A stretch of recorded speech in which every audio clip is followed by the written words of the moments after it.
तो क्या केवाईसी और कोटेशन के बेसिस पे आप किसी भी आदमी को लोन दे देते हैं क्या? Sir actually up to 5 lakh project report की रिक्वायरमेंट नहीं है, तो केवाईसी तो कोटेशन। प्रोजेक्ट रिपोर्ट ना भी हो, फाइनेंशियल कैपेसिटी देखेंगे कि नहीं देखेंगे आप? तो हेलो दोस्तों, स्वागत करते हैं हम आपका हमारे इस चैनल लोन असिस्ट इंडिया पे। आज से इस चैनल पे आपको लोन से रिलेटेड सारे कंटेंट देखने मिलने वाले हैं। आपकी जितनी भी प्रॉब्लम हुए लोन से रिलेटेड सारी खत्म होने वाली है, सारी सॉल्व होने वाली है। अगर आपने लोन रिपेमेंट नहीं किया है, रिकवरी एजेंट आते हैं, तो सारी आपको इस चैनल पे आपको डिस्कस किए जाएंगे। आप बस अपना कमेंट जा करके बता दीजिए आपको क्या प्रॉब्लम हो रही है। तो आज की इस वीडियो में हम लोग बात करने वाले हैं, एक व्यक्ति ने बैंक से लोन लिया था और वो केस वहां पे उनका चला गया कोर्ट में, और वहां पे जज ने क्या जजमेंट दिया, क्या हुआ, सारी इस वीडियो में हम लोग डिस्कस करने वाले हैं। चलेंगे, देखेंगे कोर्ट सेशन। अगर आपने भी किसी एनबीएफसी से लोन लिया है, पर्सनल लोन लिया है, अनसिक्योर्ड लोन लिया है, तब उन केस में आपको डरने की जरूरत नहीं है, क्योंकि अगर आप लोगों ने 2 लाख से कम कोई लोन लिया है तब तो वो केस कभी नहीं करने वाले हैं। इन केस अगर आपने 2 लाख से ज्यादा लिया है तब वो केस कर सकते हैं। अगर उसके रिलेटेड भी आपको कंटेंट चाहिए तो आप हमारे चैनल को सब्सक्राइब करके रखें। तो चलिए यहाँ पे ये देख लेते हैं कोर्ट का सेशन। अगर आप हमारे चैनल पर नए हैं तो चैनल को सब्सक्राइब करें, वीडियो को जरूर लाइक करें। लोन एप्लीकेशन के साथ क्या क्या डॉक्यूमेंट्स लगे थे? उसका केवाईसी लगा हुआ है सर, कोटेशन लगा हुआ है और और बस सर। तो क्या केवाईसी और कोटेशन के बेसिस पे आप किसी भी आदमी को लोन दे देते हैं क्या? Sir actually up to 5 lakh project report की रिक्वायरमेंट नहीं है, तो केवाईसी तो कोटेशन। प्रोजेक्ट रिपोर्ट ना भी हो, फाइनेंशियल कैपेसिटी देखेंगे कि नहीं देखेंगे आप? सर वो देखा था उस आदमी की फाइनेंशियल पोजीशन क्या है। 4 लाख का या 5 लाख का लोन अगर आप दे रहे हैं किसी को, भले प्रोजेक्ट रिपोर्ट की आवश्यकता ना हो, लेकिन वो आदमी लोन रीपे कर सकता है और वो इसको मशीन लगाने में इच्छुक है, उसका कोई हलफनामा है। पोस्ट 420 जो होते हैं वो कभी भी अपना नाम कहीं नहीं देते, और सही भी है। अगर वो नाम दे दिया तो 420 ही किस बात की? भाई, तारीफ तभी है जब आप 420 ही करें और कोई आदमी आपका नाम सुन ना पाए, वही तारीफ। मैनेजर है, एम्प्लॉय है वहाँ का? मैनेजर। क्या है मिस्टर शर्मा, आप बताएं अपना केस। एफआईआर में ये एलिगेशन आया था हम्म कि जो है 4 लाख रुपए का लोन लेने के लिए बात हुई, और Satish Sengar present applicant, Canara bank के मैनेजर राहुल नवीन, मकान मालिक राघवेंद्र ने रास्ता रोककर मारपीट की और लोन के 4 लाख रुपए जमा करने के लिए दवा बनाने और मेरे द्वारा की गई शिकायत वापस लेकर राजीनामा का दवा बनाने के लिए जान से मारने की धमकी दी गई। इसका ये कहना है कि जो है 4 लाख रुपए का लोन जमा करने के लिए दबाव बनाया गया। प्रार्थी के आरोपी गण पर जब्त सभी असल दस्तावेज का पुनः दुरुपयोग करने की धमकी देने लगे। आरोपी गण को रास्ते पे जान से मारने की धमकी देने लगे। हाँ, तो एप्लीकेंट के खिलाफ, एप्लीकेंट, बैंक के मैनेजरों के खिलाफ। हाँ, और ये कहा है कि 4 लाख रुपए लोन जमा करने के लिए जो है ये धमकी दी गई और 4 लाख रुपए का लोन फर्जी तरीके से निकाला गया है। लोन इसी के अकाउंट में आना बताया। हाँ, सरकारी वकील साहब बताएं आप। ये डॉक्यूमेंट लेने के बाद बैंक से लोन पास कराते हैं, उसके बाद उसको अपने खाते में ट्रांसफर करा देते हैं, जिसमें कि भगवती ट्रेडर्स वगैरह की कोटेशन बना के देते हैं, और इनकी लगातार क्रिमिनल हिस्ट्री है, सेम नेचर के इनकी और भी ऑफेंस हैं। कितने ऑफेंसेस हैं? ये और इनके पिताजी दोनों ये काम करते हैं। अच्छा। एक क्राइम नंबर 729/20, 294, 323 का है, 669/20, धारा 406, 420, 409/20, फिर उससे 376, 2M, 376, 342, 294, 323 का है, फिर 305, सिग्नेचर 420, 406 का है। अच्छा, कितने हो गए? 6? 4 केस। 4 केसेस। और आप किसके लिए हैं? जी लॉर्डशिप, फरियाद। क्या कहना है आप? लॉर्डशिप क्या है कि पुलिस में आरक्षक हैं, सतीश जो इसकी प्रेजेंट एप्लीकेंट है, जो बेल जिसकी है, ये सतीश आरक्षक हैं और लॉर्डशिप इनके पिता हैं दिलीप सिंह। 2 FIR लॉर्डशिप इसमें लॉज हैं, लॉर्डशिप कनेक्टेड। दूसरा केस भी इसी का है, 35 नंबर भी जो है इसके पिता का है। अच्छा, तो दिलीप सिंह सेंगर इसके पिता हैं और ये सतीश वो है लॉर्डशिप आरक्षक है। दिलीप सिंह सेंगर ने एक इसी तरह का लॉर्डशिप फ्रॉड किया है लॉर्डशिप, वो भी उसमें ये सतीश मुलजिम है। और उसकी सतीश में उस केस में लॉर्डशिप जो है कोऑर्डिनेट बेंच में उसकी 438 जो है विड्रॉ हो चुकी है लॉर्डशिप जी। इसी आधार पर कि 669 प्रकरण क्रमांक जो है इनके खिलाफ और पंजीबद्ध है और ये इसी तरह के हैबिचुअल हैं। 7 लाख का लोन लॉर्डशिप उसमें लेना इनके इनने अपने एक भगवती ट्रेडर्स करके इनकी फर्म है उसके नाम पे ट्रांसफर कराया पैसा लॉर्डशिप, और एक और सोलंकी है उनके नाम पे पैसा ट्रांसफर कराया।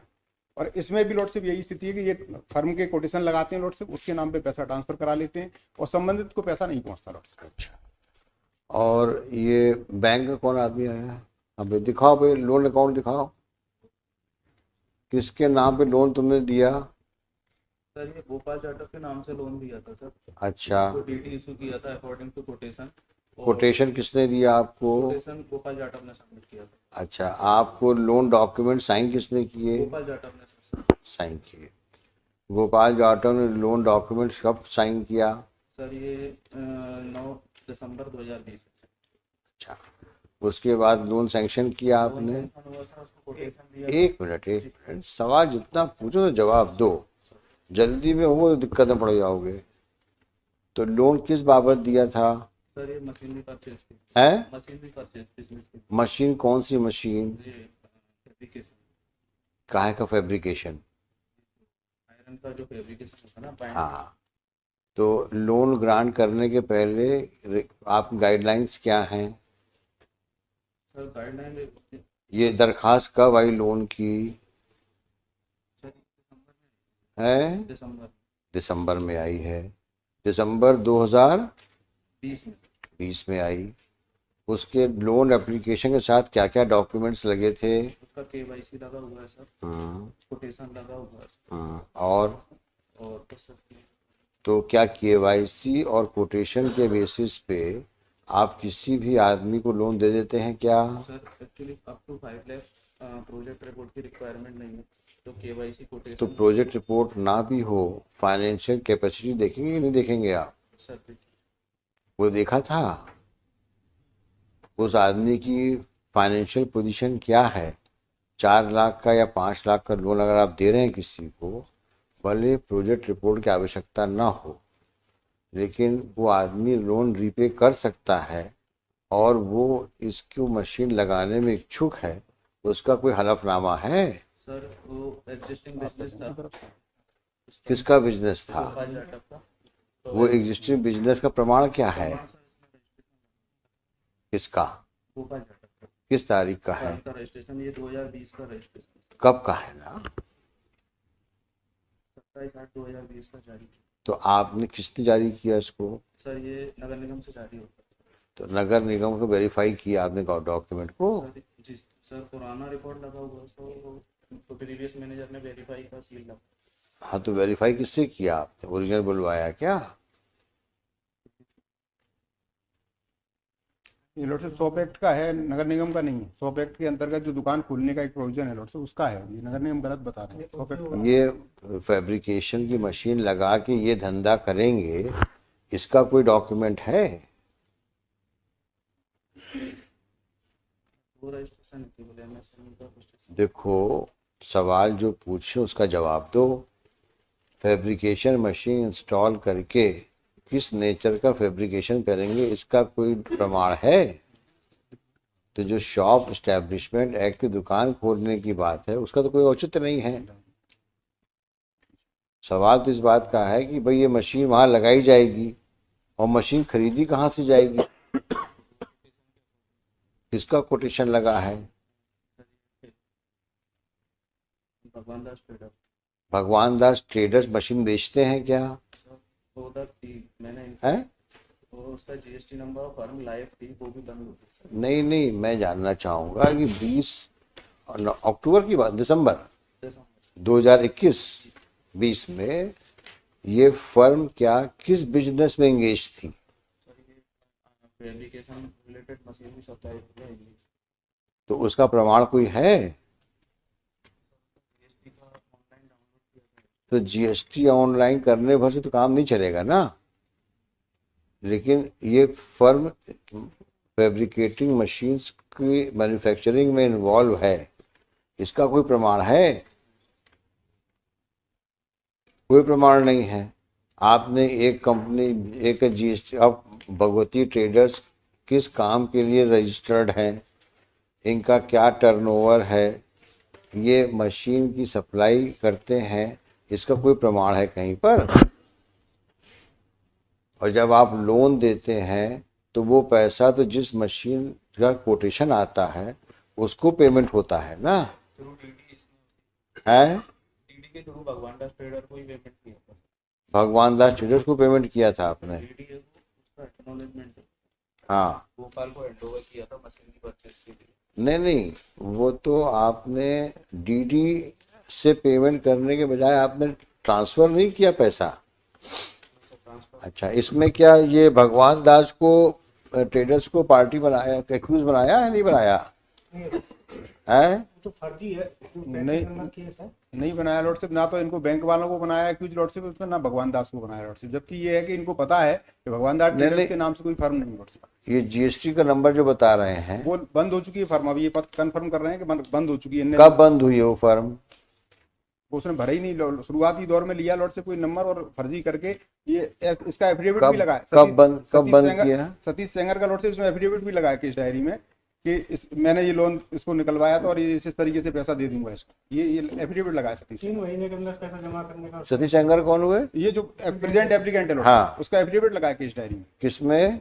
ये अपना केस डायरी में उसने जब इस पर दबाव बना था तो एसपी वगैरह की शिकायत हुई थी, तब इसने एफिडेविट दिया है कि यह कि मुझ शपथ करता है एक मुद्रा लोन गोपाल जाटव पुत्र श्री गणेश राम जाटव निवासी श्रीनगर कॉलोनी मुराद ग्वालियर के दस्तावेजों से मेरे द्वारा 4 लाख रुपए का लोन लिया था, जिसका लोन अकाउंट नंबर सो है, जिसका संपूर्ण भुगतान मुझ शपथकर्ता के द्वारा आज दिनांक से 30 माह के अंदर मैं ब्याज सहित जमा किया जाएगा। यदि मुझ शपथकर्ता के द्वारा मुद्रा लोन की राशि 4 लाख रुपए मैं ब्याज के भविष्य में जमा नहीं की जाती तो गोपाल जाटव को अधिकार होगा कि वह मुझ शपथकर्ता व अन्य आरोपीगण के विरुद्ध कानूनी कार्रवाई कर एफआईआर दर्ज कराने के लिए बाध्य होगा, जिसमें मुझ शपथकर्ता को कोई आपत्ति नहीं होगी। ये लोन सैंक्शन किस मैनेजर ने किया है?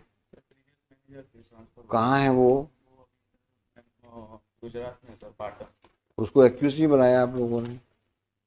क्यों नहीं बनाया? तो है नहीं वर्तमान में लोग। अच्छा, ये जो आप जीएसटी नंबर बता रहे हैं किस तारीख को आपने वेरीफाई किया? 15 जनवरी का कैंसिल है। 15 जनवरी 2021 का कैंसिल।